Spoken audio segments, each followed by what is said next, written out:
It's April 18th, 2024, and welcome to episode 89 of the BABYMETAL podcast. We gather in the podcast Discord server now and again to discuss news and thoughts on the past and future projects of BABYMETAL. We invite you to join us, whether you're a longtime fan or have only just arrived. I'm Paul, and I am joined by Kevin. Hey, welcome back, everybody. And Maggie. Howdy. All right, so this episode we are talking about traveling to Japan to see a BABYMETAL concert. And the discussion ran so long that we broke it into two pieces, and so we will now pick that up.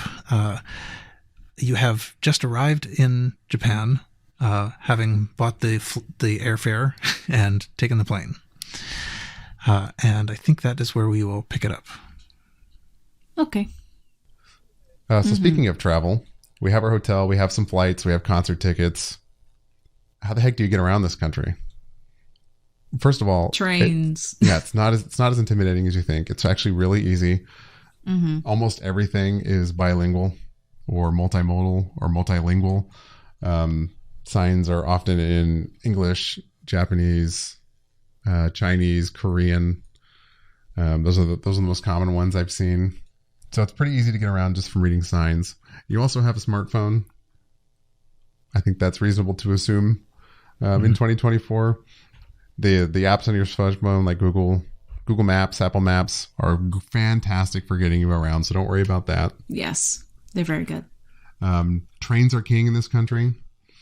First thing you do when you get off the airplane is get yourself a Suica or a Passmo IC card. It's a little credit card sized device that lets you tap on and off all of the public transportation, as well as spend money at like convenience stores. Even some taxis have started taking them. There are little rechargeable cards that you can recharge at kiosks at pretty much any station. And yeah, it doesn't cost you anything. You put a little deposit in, you get a deposit back if you give the card back, or you can keep it and just eat the minimal fee. I don't have a physical one. I forget. The fee is really cheap. It's negligible. Yeah. For how much getting these things are. It's like a yen or two, but yeah. I still have mine, and they do kind of recommend most Japanese recommend. There's a little like case that you can actually get for your cards. Like for me, I have I'm a big fan of the anime Cowboy Bebop. I have a Cowboy Bebop Suica card holder. They sometimes have one that have the like extendable string that you can use to attach like to a backpack or something. So they do offer those as well for your cards. That's a little like decorative thing, and it's also kind of nice to have as a souvenir. Yeah, totally. If you're an iPhone user, you can get a mobile Suica.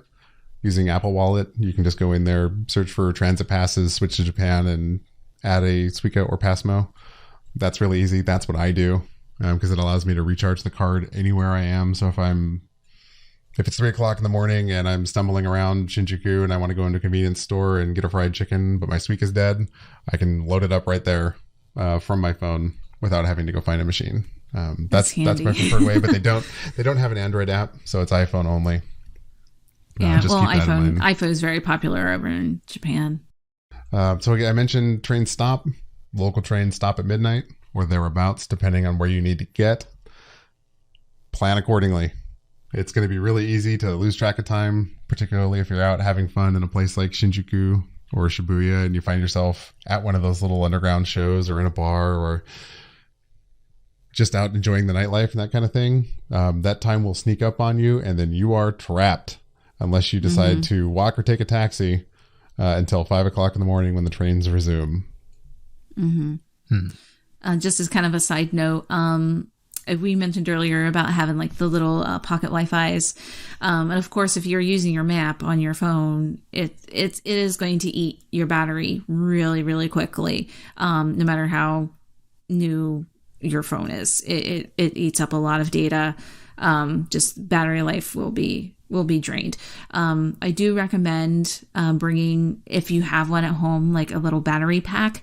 You usually can have it attached to like USB or the USB-C, whatever it is anymore, to one end, and it gives your phone more juice. Those things have saved me so many times, and they do sell them in Japan, but obviously they sell them in other countries too. Of course, keep in mind about, electricity and things like that, how to charge it. But I do definitely recommend having a battery pack to carry around with you just in case, because you don't want to get lost in Japan without a map, because it can be very scary. And then you have to know at least a little bit of enough of Japanese to go up to policeman and be like, where is the train station? And then you have to understand them telling you where the train station is, which has happened to me from experience.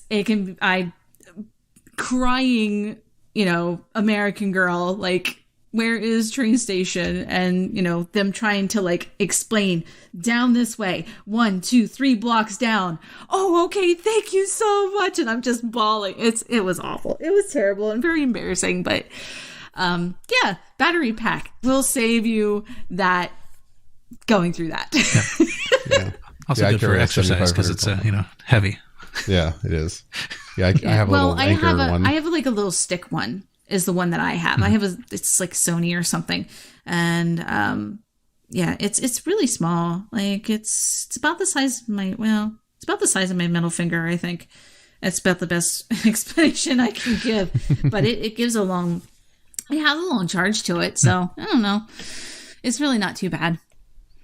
Yeah. Speaking of maps, unlike when you last visited, OT 20, Paul. Yeah, the phone apps are really great at getting you around. I prefer Google Maps for public transit. You switch to train or public transit mode. You can use your starting location, or you can do station to station, or just point A to point B, or restaurant to your hotel. And it's going to tell you how to get there step by step. It's going to show you walk this way down this street on this street, enter at exit or enter at entrance 4 for this station, take the Yamanote line on platform 2 at 1:16 p.m. Get off at Shibuya station and exit number 7, and then walk down the street to your destination. It's great, fantastic. You can get anywhere in this country, and when I say anywhere, I mean anywhere. It will give you perfect directions. Even out in the sticks, out in small little towns, on how to get around with their trains and things like that. Liffy mentioned too, it also tells you which train car to use if you need to make a connection for the most convenient exit, which is fantastic. Like, get in car 2, it's closest to your exit if you have a tight connection, or if it's the one closest to your thing, because these trains can be pretty long. Highly recommend. Apple Maps does work. Last time I used it, I found it to be less efficient and didn't give me quite as much data as the Google one. So while I actually use Apple Maps for most of my driving directions here at home, Google Maps I have found works better for trains and buses and things over there in Japan. Cool. But be careful with your battery.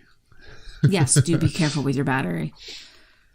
Getting between cities, also super easy. Again, trains, Shinkansen, bullet train. You've probably heard of it. If not, it goes really fast. It connects all the major cities and then some. Your Suica won't work. Something to think about. You have to buy a physical ticket. You can do that from a machine if you're feeling, I don't know, not lucky. If you're feeling confident, you can do it from a machine, or you can go to a JR counter. In my experience, a lot of the people at the counters speak enough English to help you. If you tell them you want to go from where you are to Osaka, they'll help you pick your seat on the train and buy your ticket and things like that. It's expensive. Plan accordingly. Yes. Expect to spend at least a few $100s round trip every time you get on the Shinkansen. If you're planning a longer visit, 10 to 14 days, and you want to hit a lot of cities, you can buy something called the JR Rail Pass. You have to buy this before you enter the country. You can't buy it when you're there. But it allows you to, once it's activated, and you have to go to a Rail Pass like activation customer service center to do it, it allows you to ride any JR rail train using that pass. So that includes the local trains. Does not include the subways, because subways are a different company. But it does include the Shinkansen. The pass starts at like $500 or something like that now. So I it just went up. So I don't really recommend it unless you're planning to visit 3 or 4 places like outside of your hub city. Like if you're going to Tokyo and you want to hit a bunch of different cities and it requires 3 or 4 different Shinkansens, then it might be worth it. Other than that, it's probably a wash or not worth it to get the rail pass. Mm-hmm. Which is a shame because it was really convenient. It was. Maggie, you put in here something about city bundle tickets. Do you want to talk about that? I've never done one of those. Yeah, it's just depending on what your plans are. Obviously, if you're staying in Tokyo, you're staying in Tokyo. But Tokyo and Kyoto and Osaka, they all offer different train pass bundles with museum tickets and event tickets. I know sometimes with Osaka, they have Universal Studios Japan there. Sometimes they'll have pass bundles with 2 days of train travel with a ticket to USJ. Sometimes they'll have passes to the local museums, the castles, that sort of thing. I think obviously Tokyo probably does stuff like that, but I'm familiar mostly with Osaka doing this. But sometimes they'll offer different bundles of travel passes and entryway passes to different stuff depending on what your tourism desires are. That is something you can look into as well pre coming into Japan. There are some stations that have a specific, this is the station for, Osaka City stuff. You can buy stuff there at the train station as well. Tokyo, I'm pretty sure, like I said, has something along those lines as well, but it's something else to look into. Awesome. Yeah, I've never done that. Mm-hmm. I think, did I do that once? I think I did do that once. I think I did that the first time I went to Osaka. I did one of the bundles. Because I did go to Osaka Castle, because it was Osaka Joe Hall was where Big Fox Festival was. So of course I was going to go to the castle because it was literally right there. Mm-hmm. But I'm pretty sure that was the one it did. But it's like I said, it just kind of depends on what your plans are. Because usually it's a day, 2 days, sometimes 3. But usually not more than that. But like I said, it just kind of depends on what your plans are. It is worth looking at. How did you find it? What made you think to look? I basically was just doing research on the city, figuring out where things are, what was going on. I am a massive researcher when it comes to if I'm going to a specific place, what's in the area, what kind of museums or what kind of restaurants, I just do a lot of travel research. Before I go anywhere. And so I learn about the city and learn about different stuff. And they have, most cities, or at least in the U.S., I know a lot of even the little villages have the village of yada yada, population da da da. Here's all the city information. Or, hey, if you're here for tourism, here's some more site information if you need it. So, it's basically the same. They do have a website for the Osaka city. They have stuff for Tokyo. I'm sure there's stuff for Kyoto, because that's a huge tourism hub. So yeah, I just research. I don't know. I just like doing that. I do like researching things before I travel. I very much enjoy. I'm ooh, what can I do? What cool thing that I would not think about currently that I could find on here that would be very entertaining. In London, they have an underground dungeon restaurant movie theater play event that is supposed to be about the villains of all these different old stories. I know that's totally not for Japan, but that's a cool thing that I never thought about ever seeing, but that'd be really neat to see if I ever went back to London. So it's that sort of stuff. You never know what you're going to find if you do some online research about the town that you're going to. Obviously, Tokyo is a huge metropolitan, area, 21 districts. It's not districts, but so many different cities and things that, if you know where you're going to stay, figure out the name of the place area that you're going to stay, Shinjuku, for example, and, research, entertainment centers. I know that there's cool, obviously amusement parks, and they have the little, you go and throw darts or go bowling or things like that. It's called Round One. It's really cool little entertainment center area that has a whole bunch of different arcades and the D&D, or not D&D, what am I thinking? Dance Dance Revolution and stuff, and the Beat Master, I think is what it's called. Like all these are the music ones and your regular arcades. As you know, you're gonna find cool stuff. I see. If you do some research, and even if you're looking on a little map, your map's going to tell you all sorts of different stuff around the area as well. Google Maps is good about that. So yeah, there's my 2 cents. Do city research. Find cool stuff that not most tourists would find. Mm-hmm. And in the process, you might also find sort of encouragement travel bundles. Yes. The short and sweet of that, yes. I see Round One as a Japan-based amusement store chain. So yes, okay. It is really cool. And that's where you find like a lot of those claw machines with like all the really super fancy stuff inside of it. I have played a couple of those and I've gotten some neat little like I got is like a little flower ball and is yellow and is like Belle from Beauty and the Beast inside of it is really pretty. It's really cool. I even got a little like Ursula figure from the Little Mermaid, the original Little Mermaid. Like you can get some really cool stuff. And they had a whole entirely bowling alley off to the left corner of the thing while the arcades were over on the other side. It's a really, really neat place to go. Of course, it's all in Japanese, but you know, if you can read Japanese, then you know, you're good for the arcades. You don't really need to be able to read to go have fun in an arcade. An arcade game's an arcade game. You can just, yeah. I mean, for the most part, yeah. So one thing about the trains that's stopping at midnight and that sort of thing, and this may be somewhat covered in, when we talk about the concert day, someday here, but are Baby Metal shows in general kind of, I don't know, placed in the day at in such a way that you could conceivably make it to your train after the show ends? Because yes. in the U.S. that does not always seem to be the case. Like when they're doing their like foreign tours, who knows when they're going to end? Yeah, they start early enough in the evening. They all start between 5 and 7 p.m. Okay. Yeah. Pretty consistently. There's plenty of time because these shows are normally no more than an hour and a half, if that. Now, the crowds obviously might be kind of big and the trains may take a couple times to come through, but you should be able to get on your train before the last, thing ends. It's never been a concern at any of these to miss the train. Never even thought about it. Because I definitely have thought about that in a foreign show, in a U.S. show, where like the subway's going to stop running, and I'm not leaving early. Yeah, right, exactly. Absolutely. It makes it rough. Yeah, it's actually really nice being done with your concert at a reasonable hour to like go get dinner, have a drink, enjoy time with your friends before you have to escape and go somewhere else. After parties. So yeah, let's talk about the concert day a little bit.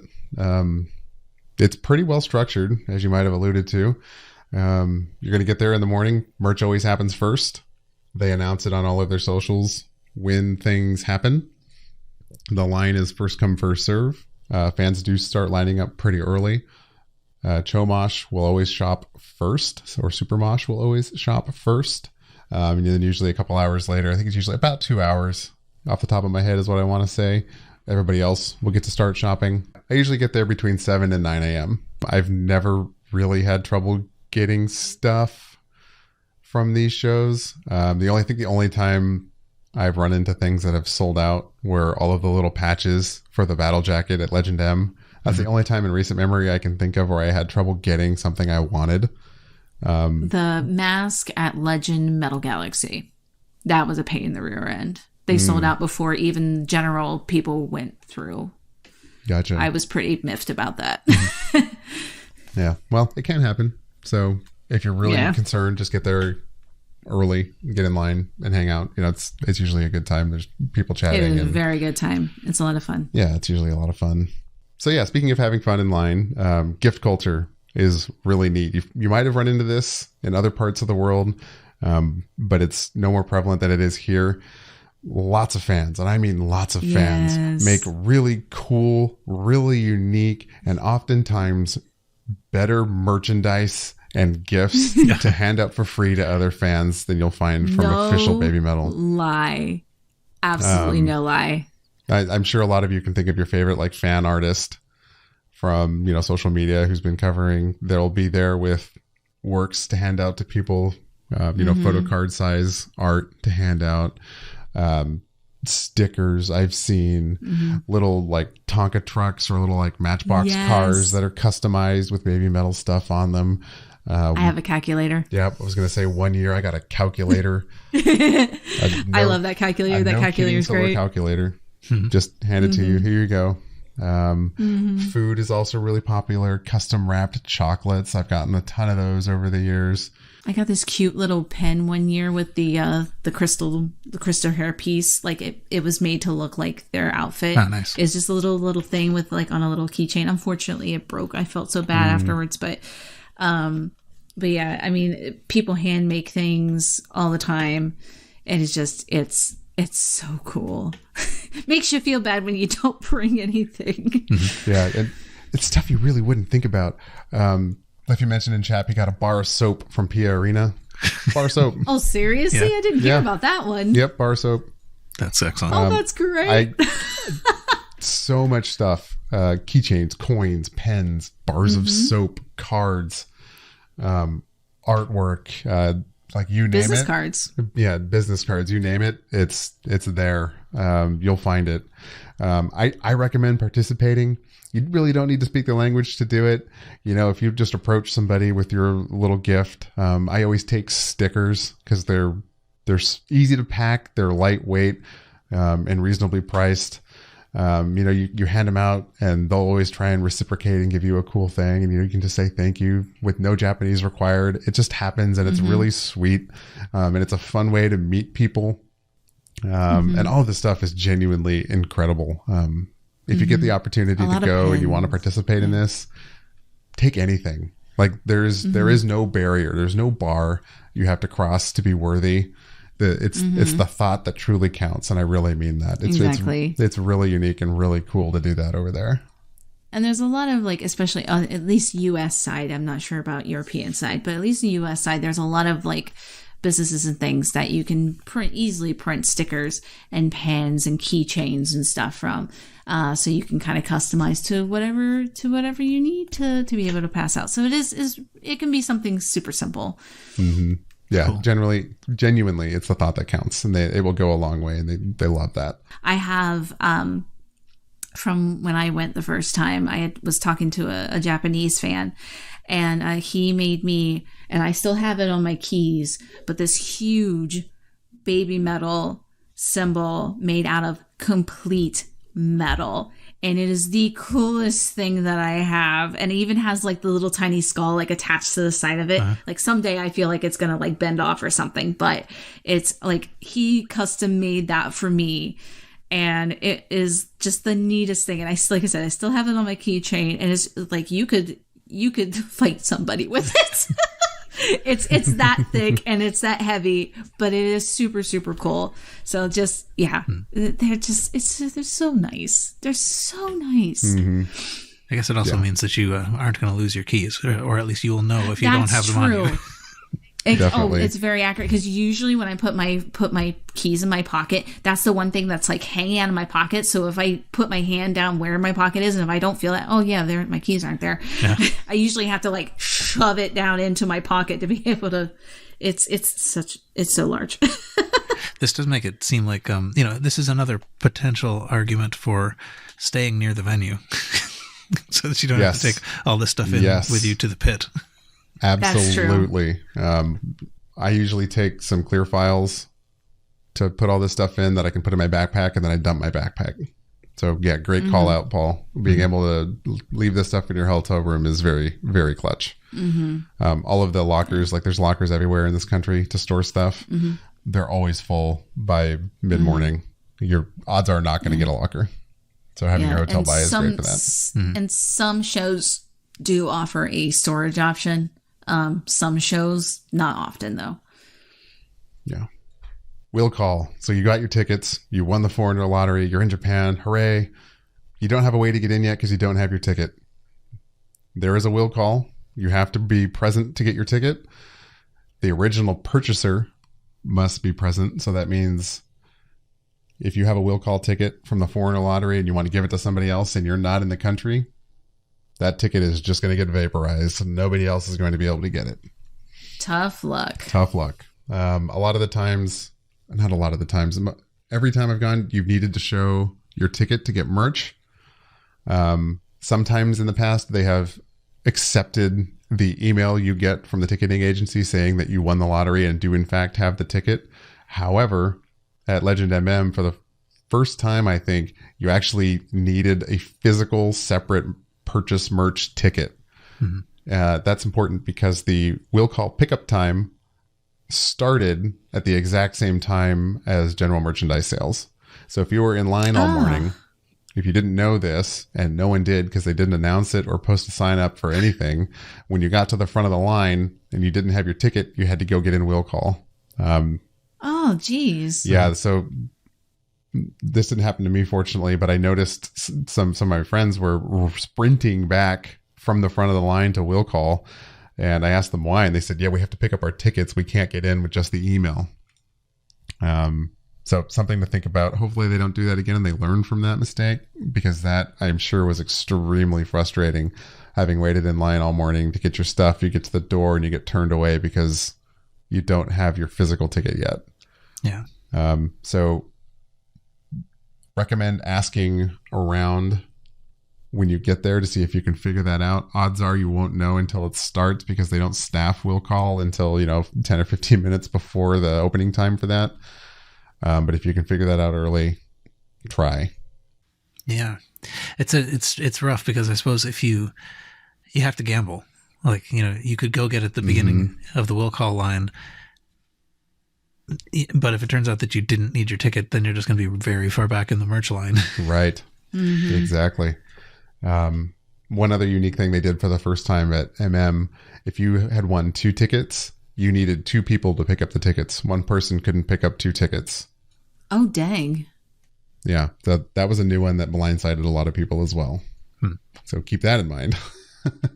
Okay. Goodness. So does that mean...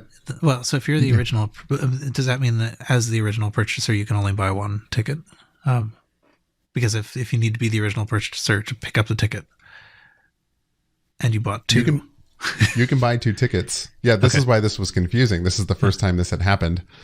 So a number of us just got in line with the person when they got to the window with our passport to pick up their second ticket, even though it wasn't for us. I don't know if this was unique to the venue or they used a different ticketing agency or what for this show, but this is the first time that has happened, and I hope it's the last, because that's extremely inconvenient. Yeah. But, okay, you have your ticket now. There's some important information on it. It doesn't just get you into the building to see the show, though that's an important function of the ticket. You're going to have a letter and a number on it. That's important because entry is controlled. It's not line up like we do for 18 hours, here in the U.S. to get barrier. Because it's a lottery, you get assigned a block if you're in the pit and a number.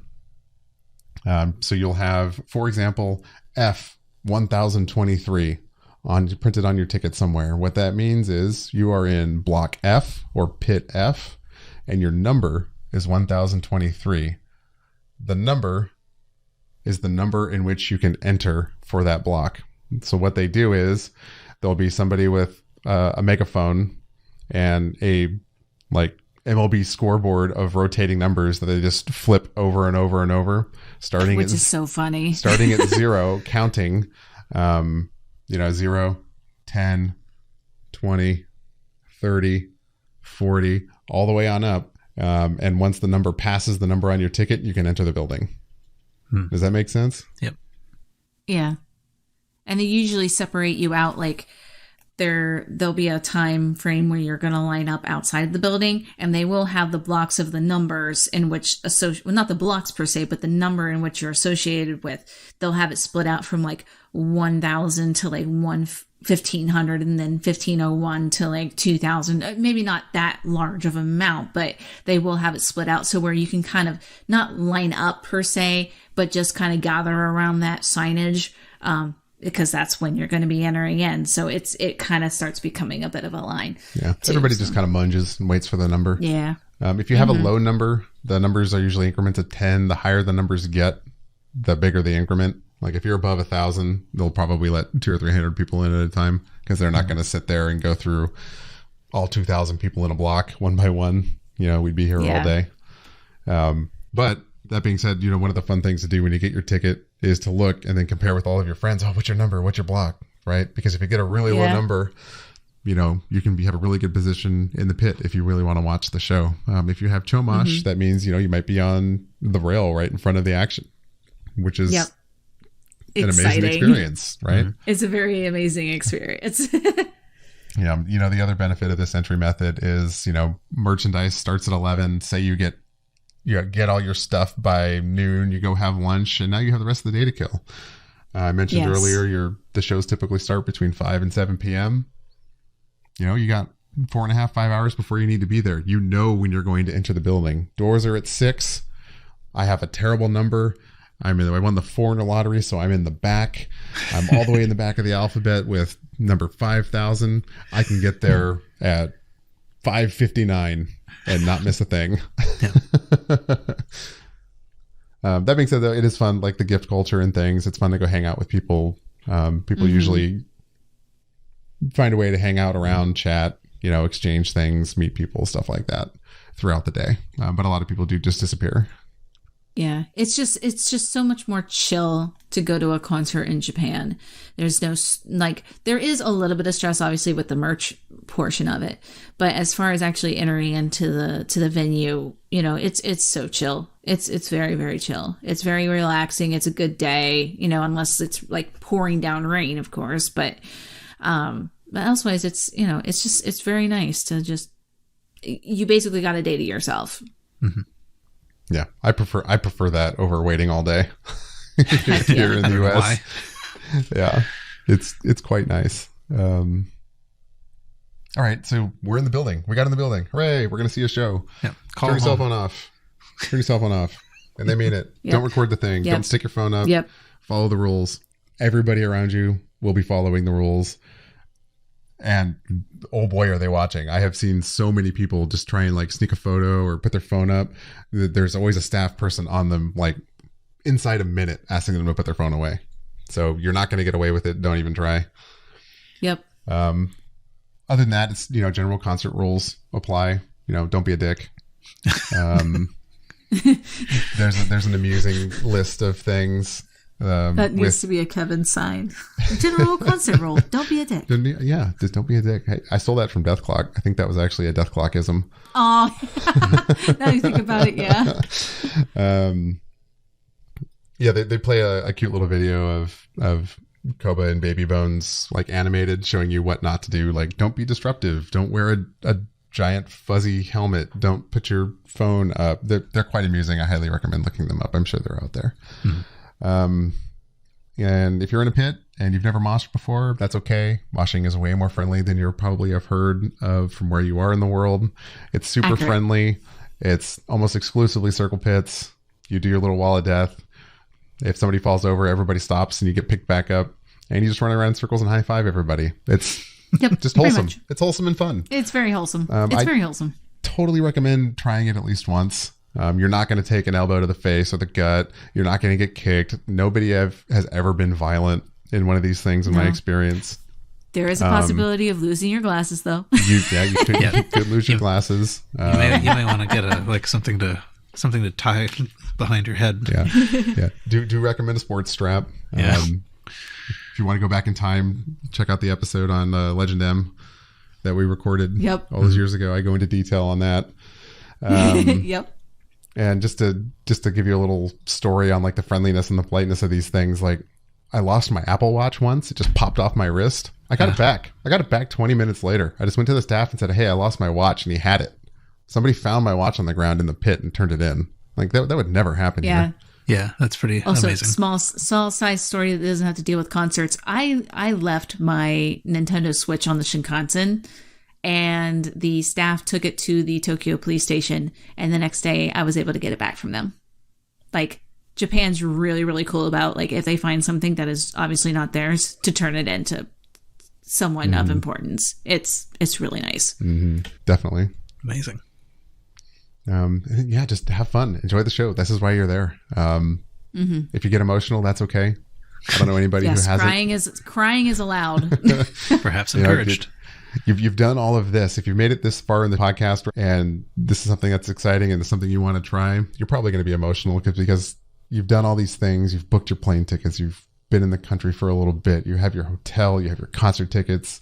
You got some cool little gifts outside the venue, and now you're standing there waiting for the show to start. Like that's an emotional moment. You've done all this stuff to get here, and I very vividly remember the first time I did this, just thinking, "Holy shit, I'm really here." Like it was really surreal, and it was overwhelmingly emotional when it was over. So be prepared for that. You never know. Yep. And then I'll just close with, a lot of times there's an after party.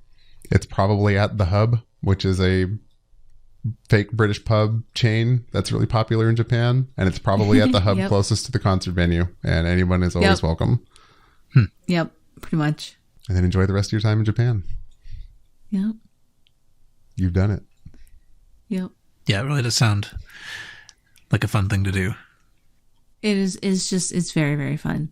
It's a blast. The only thing that I will lead off with myself is, you're in a different country.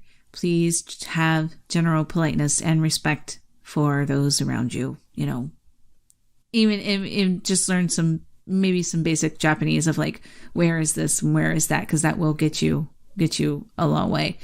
But yeah, just be general. Keep your voice low. Not be huge and boisterous, understanding, don't be pushing people around, that sort of thing. So yeah, I would sum that up as just be socially aware.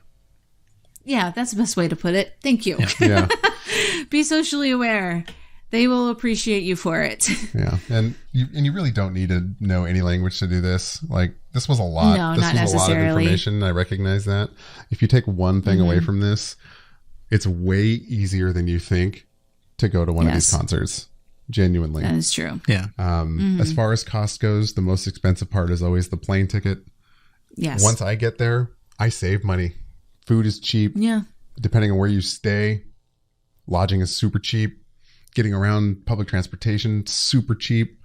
Like this is a really an achievable thing. I think Japan for a long time has kind of had the stigma of, being the Far East and being hard and difficult to travel to, and Japanese is an intimidating language and there's no English. How do I do this? None of that is true in the 21st century, especially with like Google Maps on your phone and all of the resources of the world, and truly being a global culture. Like it's really easy to do this thing. And with the happening of the Tokyo Olympics too, that was also a big turning point too, of just making things a lot easier as well. So, all the sign changes and stuff that helped out too. Right. And the exchange rate right now, at least, is a big help. Extremely low. Big help. Even ordering merch through the shipping is so much cheaper right now. It's like, I actually want to spend some money. Yeah, ordering the the Legend MM set. I would have done it anyway, but it looked like a lot until it actually got converted into the amount I was paying, and so yeah.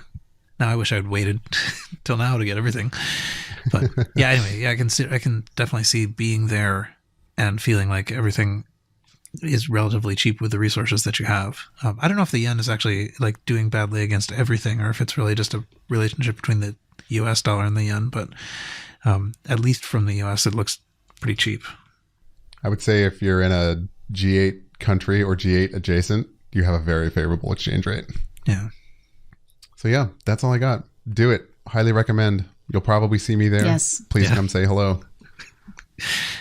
There might be an extremely rare chance that I might be there one more time, but we'll see. And I have yet to go there since Baby Metal existed, but it is every time tempting. So maybe one of these times I will make it, and we will record from the line. We'll all pitch in together. Yeah, that would be fun. As a podcast and be like, this is a project. This is an investment. Let's go. Tax write-off. Tax write-off is what you mean. Tax write-off, exactly. When's that LLC or maybe we'll coming? get hired by Amuse and be like, hey, listen, you guys want to be on a podcast? Yeah, let's just incorporate so we can make these business expenses. Sounds perfect. Right. Yep. All right. Follow us on Patreon. Question mark? Yeah, and of course there are a ton of things that you can do, apart from all of this, things you would want to see, the notable locations and things that have some place in baby metal history or whatever. But I think conceivably that could be the topic of a different episode. Yeah, yes, for sure. So true. So I guess we could leave it there. Anything else anyone Yeah. wants to put in? That was a lot. Yeah. Feel free to find us in Discord or social media if you have questions. I'm happy to help. Mm-hmm. Excellent. We've both done it quite a few times at this point. All right. Well, that is it for this episode. You can join us on the Baby Metal Podcast Discord to continue the conversation. Rating the podcast on whatever platform you listen on will help people find it, so please do that. And until next time, see you.